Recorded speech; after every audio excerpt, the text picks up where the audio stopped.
시청자와 함께하는 시민데스크. 튀르키예 시리아 대규모 지진의 피해 규모가 눈덩이처럼 불어나고 있습니다. 그 심각성을 여러 보도를 통해 확인하셨을 텐데요.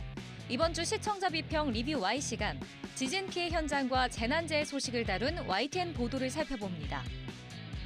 업로드하는 영상마다 폭발적인 조회수를 기록 중인 YTN 효자 콘텐츠 뉴스캐치. 뜨거운 관심을 끄는 비법은 무엇인지 그 제작기를 들어봅니다. 잠시 후 에필로그 Y에서 만나보시죠.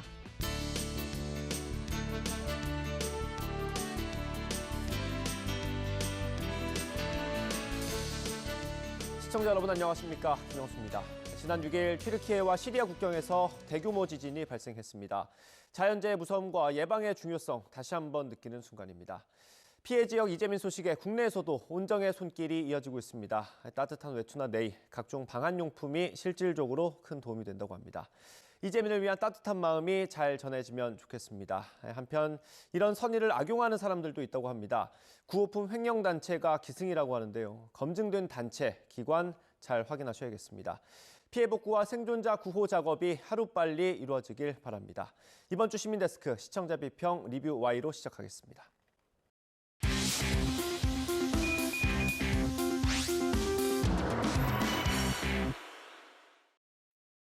네, 세 분 어서 오십시오. 안녕하십니까?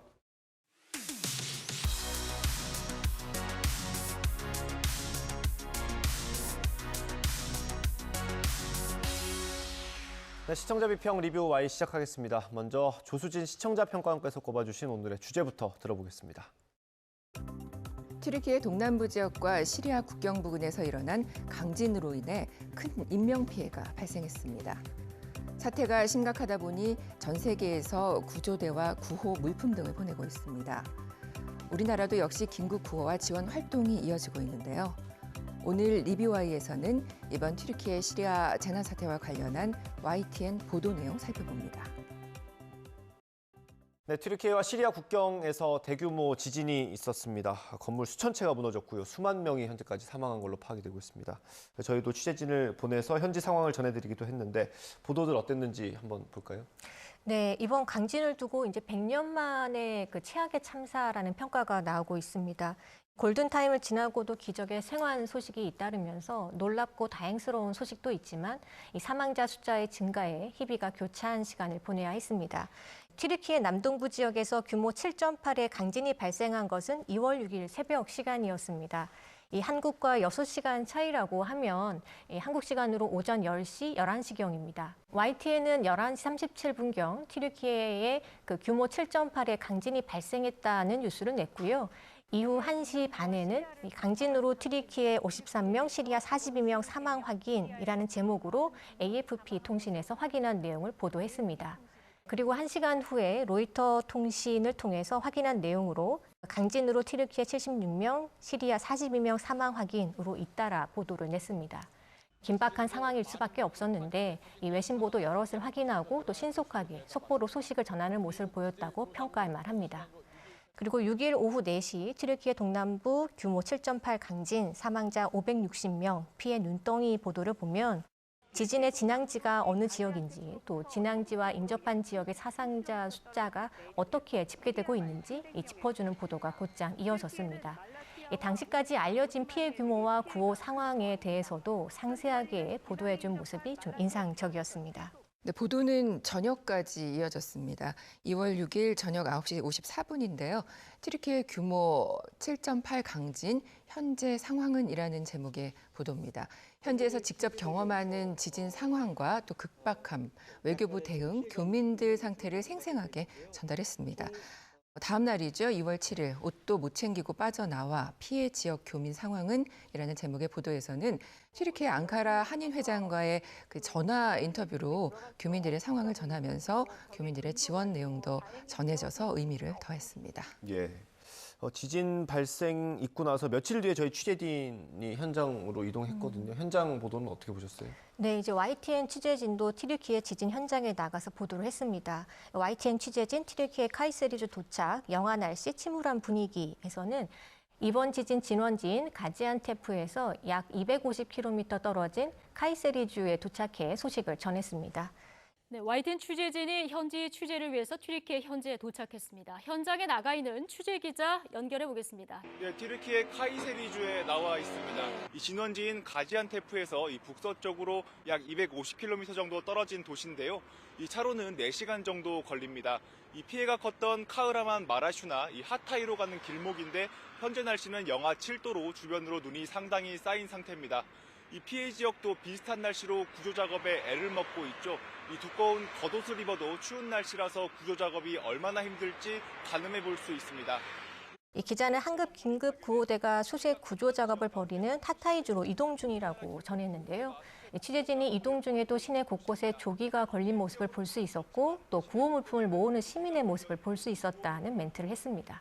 하지만 그 장면은 좀 영상으로 볼 수 없어서 좀 아쉬움이 있었습니다. 이후 참혹한 잔해만 남은 도시 또 기차가 임시 거쳐 보도가 있었습니다. 진앙지 100km 떨어진 오스마니예에 도착해서 폐허가 된 도시 곳곳을 돌아보고 또 상황을 전달했는데요.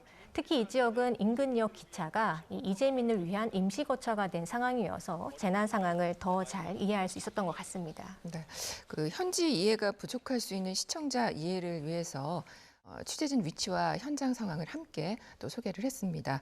구조 작업이 진행 중인 모습과 피해 상황을 실시간으로 알려서 현장의 어려움을 한층 더 체감할 수 있었습니다.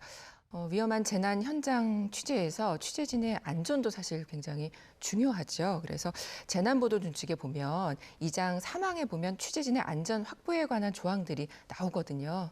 그래서 현장에 간 취재진의 안전도 좀 유념하시기를 바랍니다. 예. 속보부터 현장에 취재진을 보낸 것까지 좀 발빠르게 대응했다라고 평가를 해주신 것 같습니다. 실장님 덧붙여 주실까요? 네, 이번 지진이 발생한 곳이 튀르키예와 시리아의 국경이 있는 지역인데요. 발생한 시각은 월요일 새벽 4시쯤입니다. 그러니까 사람들이 자고 있을 때이기 때문에 이게 처음에 피해 상황이 집계되는 게 좀 늦었던 것 같습니다. 그러니까 한 5시간 정도 지난 오전 9시쯤 되면 이제 어느 정도 윤곽이 나오고 피해 현장도 점점 속속 나오는데 그때부터 이제 저희가 주로 중요 뉴스 시간에 한두 시간마다 계속 속보 상황으로 이걸 전달했습니다. 물론 처음에는 이제 외신 보도를 보고서 이걸 전하는 방식이었는데 이게 어느 정도 큰지를 가늠하기가 처음엔 좀 어려웠을 겁니다. 이게 지진 발생 직후에는 이제 새벽이었고 또 이게 잔해에 깔려서 희생된 사람들이 많아서 이게 어느 정도가 되는지를 잘 파악이 안 됐던 그런 사고였던 것 같습니다. 그리고 이제 저희가 현장 취재진이 간 거는 8일 밤 9시 반쯤, 우리나라 시각으로 9시 반쯤 처음으로 이제 현장 중계를 했는데 현지 시각으로는 물론 오후 3시쯤 됐을 겁니다. 현장에 도착하기 전에 그 가는 도중에 기자들이 이제 중계 장비를 풀어서 중계를 했습니다. 길가에서 중계를 했고 그 다음에 또 달려서 이제 처음으로 목요일 날쯤에 이제 그 지진 피해 지역인 오스마니예라는 도시에 처음 도착했고요. 그 이후로는 이제 그 안전하지가 않기 때문에 조금 그래도 안전한 곳에 숙소를 잡고 지진 피해 현장을 곳곳을 이렇게 돌아다니면서 취재를 하고 있습니다. 그렇게 해서 이제 뭐 한국 그 구조대가 갔던 안타키아 지역에 가서 우리나라 구조 상황도 전해줬고요. 그다음에 11일 날에는 진앙지인 가지안테프로 직접 들어가서 그 피해 지역을 또 취재하기로 했습니다. 이 취재진들이 보니까 하루에 한 2-3시간씩 현장을 가서 취재를 하고 마치고 다시 또 2-3시간씩 들어와서 숙소에서 자고 그 다음날 새벽 4시에 또 출발하고 이런 일정을 거의 일주일 했던 것 같습니다. 굉장히 또 위험하기도 하고요. 또 본인들도 굉장히 어려운 그런 취재를 했던 것 같습니다. 예. 네, 이렇게 지진 현장에 가서 저희 취재진이 취재하는 과정까지 설명을 드렸고요. 원인이나 뭐 이런 분석하는 것들도 좀 있어야 되지 않겠습니까? 보도 어땠는지 궁금합니다. 네, 2월 6일 보도였는데요. 세계 대륙판 경계 강진 다발 지역 발생 깊이 낮아 더 위험이라는 제목의 보도였습니다. 튀르키예 강진 발생 이유를 쉽게 설명을 해줬고요. 또 튀르키예는 그 세 개의 대륙판이 부딪히는 그 지형적인 영향으로 강진이 자주 발생하는 대표적인 지역이고 또 같은 규모라도 더 큰 피해를 주는 특징이 있다라는 내용들 전했거든요. 내륙에도 환태평양 조산대 못지않은 강진 다발 지역이 튀르키예고 규모 7 안팎의 강진만 모두 5차례 발생했다라는 그 지진 관련한 구체적인 내용을 알려줘서 사실 이번 지진 상황을 이해하는 데 굉장히 많이 도움이 됐습니다. 네, 저는 2월 9일 뉴스큐 피해 키운 팬케이크 붕괴, 그 부실 관행이 부른 인재라는 보도를 봤습니다. 이번 지진이 피해 규모가 커진 원인으로 이 팬케이크 붕괴에 주목할 수 있었는데요. 이를테면 대규모 지진이 발생하면 나타나는 대표적인 붕괴 형태가 바로 팬케이크 붕괴라고 합니다. 이 다른 붕괴보다 잔해 속 빈 공간이 없기 때문에 생존자 구출이 더욱 어려워진다는 것이었는데요. 튀르키예는 1999년 이즈미트 대지진 이후 2007년 내진 설계 의무화 등을 담은 건축법을 개정하고 또 우리 돈 5조 9천억 정도의 지진세도 걷어들었다고 하는데요. 그럼에도 불구하고 이 부실 시공과 불량자재 사용을 막지는 못했던 것 같다는 분석이 많습니다. 이 건축물 부실 관리로 얻은 정부의 이익 규모가 3조 7천억 원에 달한다는 관측이 이를 뒷받침한다고 보도에서도 언급이 있었습니다. 우리나라도 지진 재난에서 예외는 아닌데요. 그 유사한 사고를 미연에 방지하고 또 사고의 규모를 줄이기 위해서라도 이 건축물 시공 관리가 매우 중요하다는 점을 알 수 있게 했습니다. 네, 맞습니다. 사실 그동안 우리나라는 지진의 피해가 많지 않았기 때문에 안전지대라는 생각을 많이 해왔습니다. 그런데 우리나라도 경주, 포항, 가장 최근에는 충북 보은이었죠. 몇몇 지역에서 지진이 발생함에 따라 대비책에 대한 정보도 제공될 필요가 있습니다. 그동안 이제 상황별 지진 대피 요령을 자세히 저는 몰랐었는데요. 최근 방송사들이 캠페인, 대피 요령 이런 거 알려주는 그런 정보를 제공하고 있습니다. YTN에서도 이 내용이 방송이 되던데요. 보면서 저도 지진 발생 시 대피 요령 이런 거 새롭게 안 사실이 많았습니다. 이와 관련된 평상시 보도도 좀 필요할 것 같습니다. 예, 말씀해 주신 것처럼 우리나라에서도 몇 년 사이에 지진이 몇 차례 있었죠. 그래서 불안감이 있으실 거 아닙니까? 그걸 좀 낮추기 위해서라도 그런 예방법 같은 걸 좀 많이 알려드리면 좋을 것 같아요, 시장님. 맞습니다. 저희도 이제 이게 지진 대비 요령은 아예 영상물로 만들어서 하루에 한두 번씩 저희가 이제 방송을 하고 있고요. 이걸 이제 지진 초기에, 그다음에 지진의 그 흔들림이 강할 때, 또 실내에서는 어떻게 하고 야외에서는 어떻게 대비를 해야 되는지 이런 것들을 자세히 알려주고 있는데, 또 어떤 점에서는 그 지진 당국이 갖고 있는 매뉴얼대로 해야지 이걸 또 너무 과도하게 하면 또 불안감을 필요 이상으로 조성할 수 있다는 점이 있기 때문에 횟수 같은 걸 조절하는 그런 상황입니다. 근데 사실 또 방송국은 이런 대비 요령도 굉장히 중요하지만 실제 지진이 발생했을 때 신속하게 알리고 전파하는 것이 굉장히 중요하고요. 그래서 이게 저희 방송국의 경우는 기상청, 방송통신위원회 이렇게 항상 긴밀하게 협조를 하고 있습니다. 그래서 이제 지진이 발생하면 속보 자막을 먼저 내보내고 규모 5.0 이상일 경우에는 안내 경보음이 나갑니다. 그리고 이제 말로 또 이렇게 대비를 해야 된다라고 굉장히 빨리 전달을 해주고 있고, 내부적으로는 정기적으로 이렇게 점검하고 훈련하는 시간이 있다고 이렇게 들었습니다. 네. 앞서 말씀드린 것처럼 튀르키예와 시리아 지진으로 건물 수천 채가 무너진 상황이라서 남아있는 게 없을 겁니다. 필요하지 않은 것들이 없을 텐데, 구조대도 지금 각국에서 보내고 있고요. 구호 물품도 보내고 있는데 관련 보도들 어땠는지 살펴보면 좋을 것 같습니다. 우리나라에서도 모금 물품 모으기, 봉사단체 소식들이 이어지고 있습니다. 지난 2월 7일 대지진 덮친 튀르키예 시리아 돕자 모금 잇따라라는 제목의 보도입니다. 저도 SNS를 통해서 여러 단체에서 소식을 접하고 있습니다. 추모 해시태그 모금 기부 열기에 대한 보도 YTN 역시 이어가고 있습니다. 네, 한 명이라도 더 살리자 65개국 구조대 급파는 튀르키예 시리아 지진 피해 상황을 전하면서 이 자원봉사자의 활동을 소개했습니다. 그리고 전 세계 65개국이 긴급 대응 인력을 급파하고 30개의 동맹국은 국기를 조기로 내걸고 고통을 함께 한다는 소식 전해 국제사회의 모습을 알 수 있게 했습니다.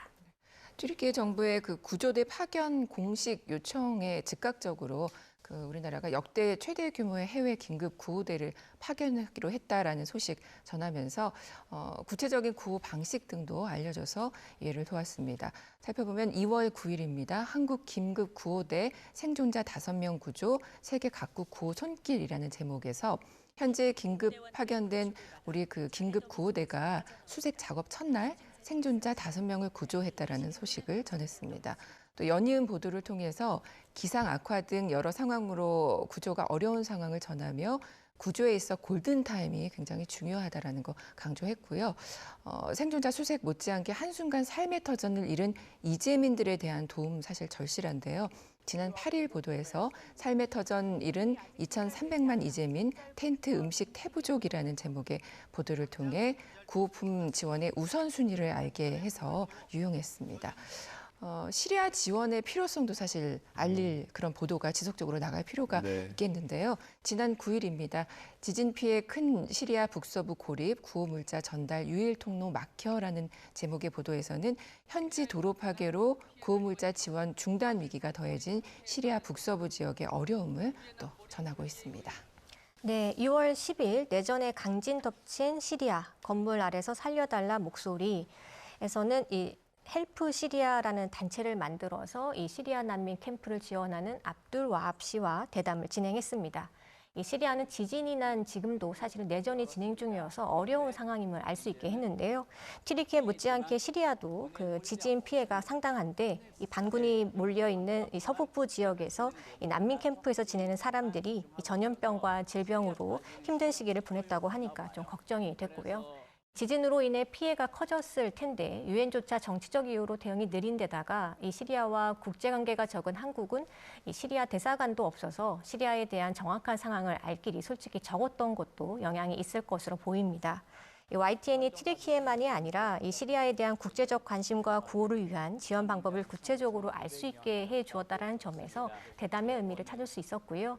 이후 시리아 지진 구호 활동과 관련해서 하얀 헬멧 단체의 활동이 종종 보도에 언급됐는데 어떤 단체인지 또 어느 지역에서 활동하고 있는지 이해할 수 있게 했다라는 대담이어서 또 중요한 계기가 됐던 보도였다는 생각이 들었습니다. 네. 강진 피해 보도 관련해서 전반적으로 한번 살펴봤고요. 평가원님 마지막으로 당부 말씀 해주신다고. 그 재난 보도는 현장의 상황을 좀 더 생생하게 전달하는 것을 선호하다 보니까 직접 경험한 사람들의 정보원 활용 비율이 높고요. 전문가 취재원의 활용은 낮음이 기존의 이제 언론학 연구에서 확인된 바가 있습니다. 그러니까 감성적 자극을 극대화하는 뭐 그래픽을 활용한다든지 피해자 심경 인터뷰를 반복적으로 나간다든가 또 피해자 울부짖음, 고통 상황을 근거리 촬영한다든가 또 피해 장면을 수없이 반복하는 그런 경우들이 많다라는 건데요.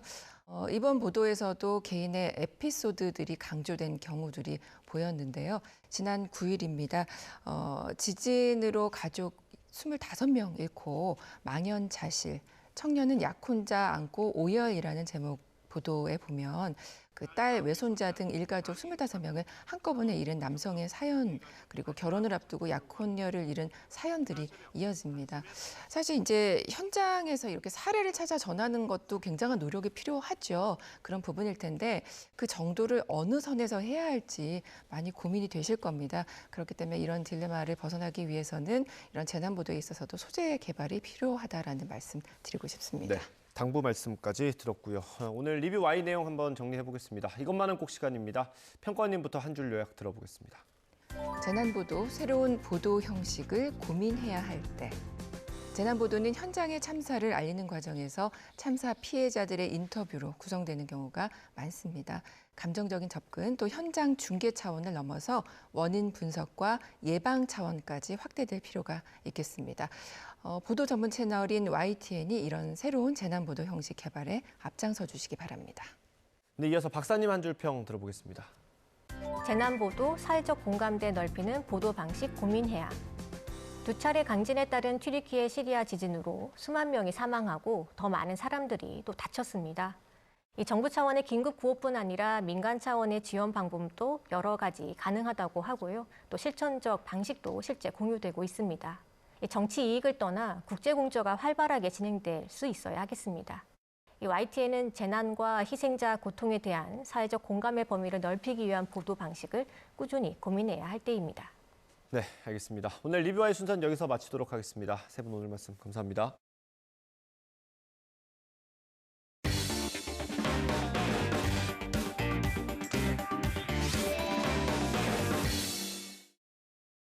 다양한 콘텐츠 제작 뒷얘기를 들어보는 에필로그 Y 시간입니다. 흔한 소식도 이분들 손에선 새롭게 탈바꿈됩니다. 신선한 감각으로 최근 인기몰이 중인 YTN 효자 콘텐츠죠. 뉴스캐치 제작기를 들어봅니다. 지금 바로 만나보시죠. 다양한 주제로 눈길을 사로잡는 영상이 가득한 YTN 디지털 콘텐츠. 그중에서도 작년 한 해 가장 돋보였던 콘텐츠는 무엇일까요?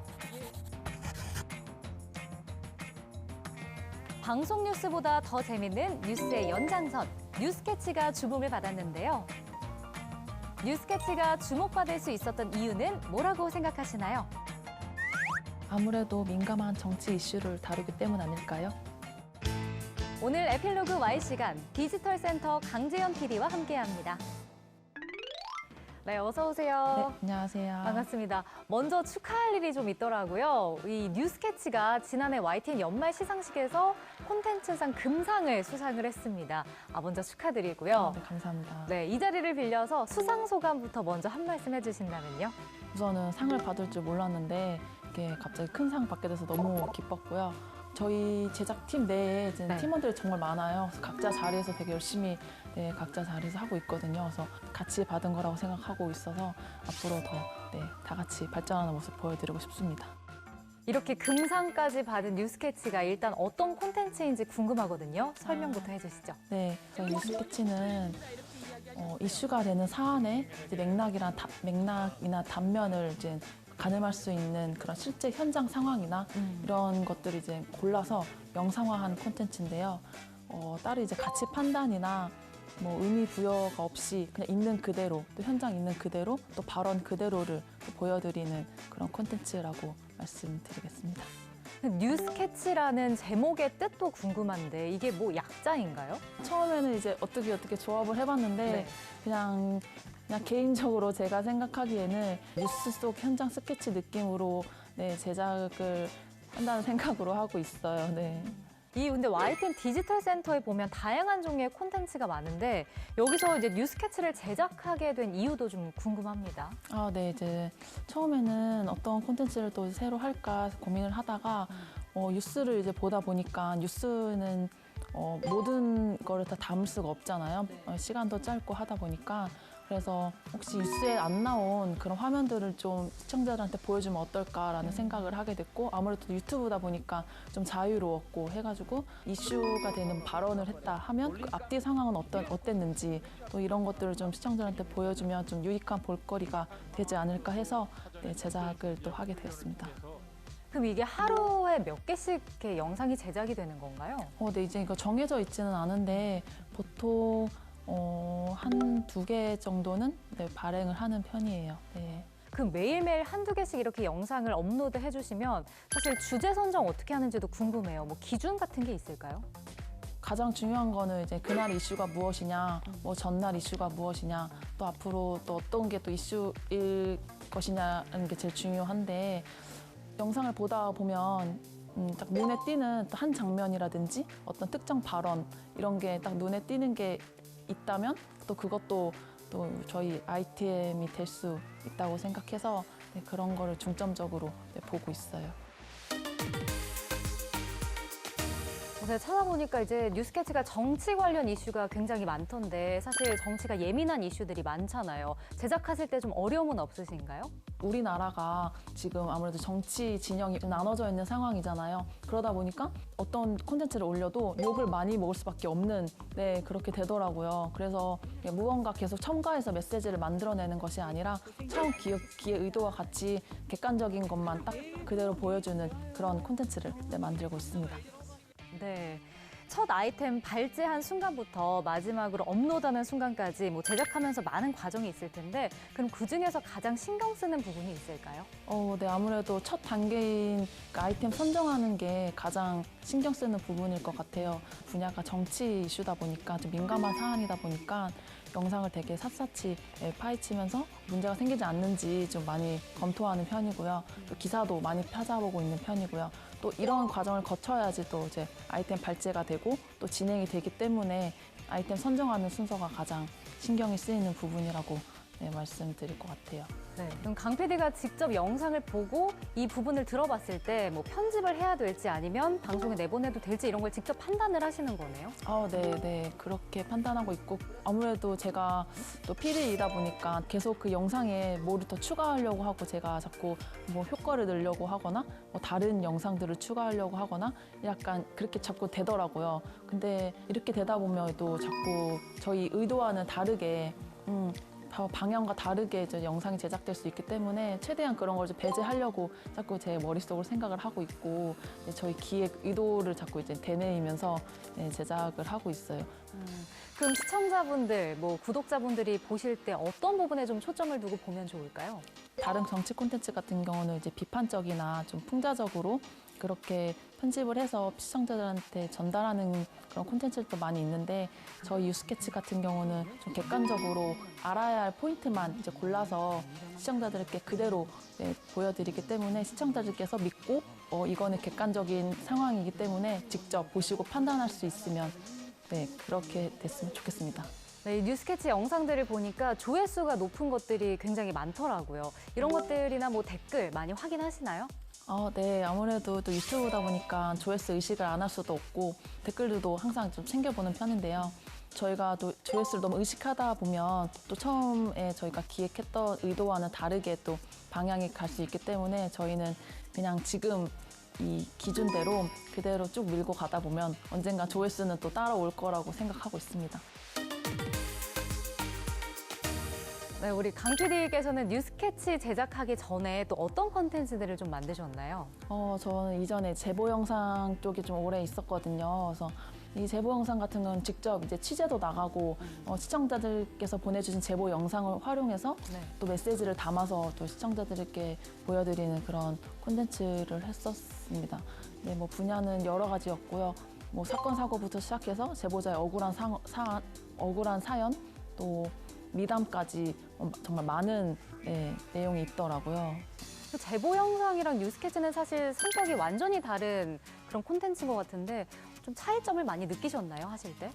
네, 아무래도 조금 차이점을 느끼긴 했는데 어떻게 보면 또 영상을 통해서 시청자들께 이제 소통하는 거는 좀 비슷하다고 생각을 하긴 하거든요. 하지만 이제 또 제보 영상 같은 경우에는 제보자의 목소리를 통해서 그 영상의 목소리를 통해서 시청자들께 전달을 한다고 하면 뉴스캐치는 그런 거는 좀 배제한 상태에서 그 현장 자체를 시청자들께 바로 보여드린다는 점에서 조금 다른 게 있지 않나 싶습니다.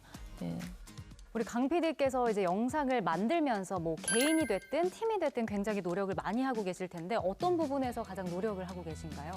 저 같은 경우는 일단 영상을 제작하는 PD다 보니까 다른 영상들을 되게 많이 보고 있고요. 그런 걸 좀 많이 보면서 나 이제 앞으로 어떻게 좀 해야 할지 또 어떻게 하면 시청자들을 좀 많이 볼 수 있을지 시청자들이 관심 있는 건 또 요즘 무엇인지 영상들을 되게 많이 찾아보는 편이고요. 또 팀원들이 되게 많이 있거든요. 저희 10명이 넘는 팀원들이 있는데 뭐 서로 피드백도 많이 주고받고 조언도 많이 받고 이러면서 서로 공부도 하고 그러고 있습니다. 혹시 뉴스캐치에서는 정치 말고 다른 분야로는 좀 다루실 생각은 아직 없으신가요? 사실 개인적으로는 다른 분야도 다뤄보고 싶은 생각은 있어요. 아무래도 뭐 이슈가 정치에만 있는 건 아니기 때문에 또 사회 전반적으로 이제 시청자들이 관심 있는 주제를 많이 이제 좀 넓혀 나가서 시청자들이 뉴스캐치를 오히려 찾는 저희가 보여주는 게 아니라 시청자들이 뉴스캐치를 찾는 그런 콘텐츠로 많이 발전시켜 나가고 싶고요. 그렇게 하기 위해서는 아무래도 좀 더 신뢰를 저 바탕으로 하는 그런 진실된 콘텐츠를 만드는 게 가장 우선이 아닐까 싶습니다. 그럼 마지막으로 우리 구독자 또 시청자분들 뉴스캐치 좀 잘 봐달라고 카메라 보시고 홍보 한번 해주시죠. 유튜브 검색창에 뉴스캐치를 검색하시거나 또는 이제 YTN 유튜브 채널에 들어오셔서 뉴스캐치 재생 목록을 쭉 보시면 저희 뉴스캐치 콘텐츠가 쭉 나열되어 있으니까요. 많이 찾아봐 주시면 감사하겠습니다. 앞으로도 정치 이슈를 포함해서 다양한 주제를 다루면서 시청자분들이 찾는 그런 뉴스캐치가 되길 저도 응원하겠습니다. 오늘 함께 해주셔서 고맙습니다. 네, 감사합니다. 아침에 뉴스 봤는데요. 카카오 택시 벌금 나온 거 그걸 다뤘는데요. 대리기사도 마찬가지거든요. 가입 안 된 기사하고 가입된 기사하고 그 차이가 엄청나거든요. 그 대리기사들하고 같이 좀 해가서 뉴스권을 만들어줬으면 좋겠습니다.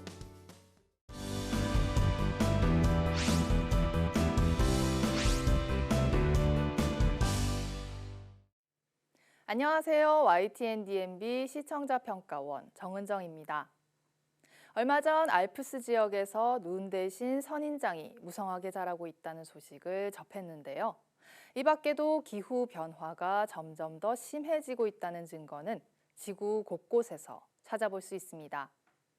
다큐 S프라임은 기후 변화를 초래하고 있는 바로 우리 인류에게 무서운 경고를 던지고 있습니다.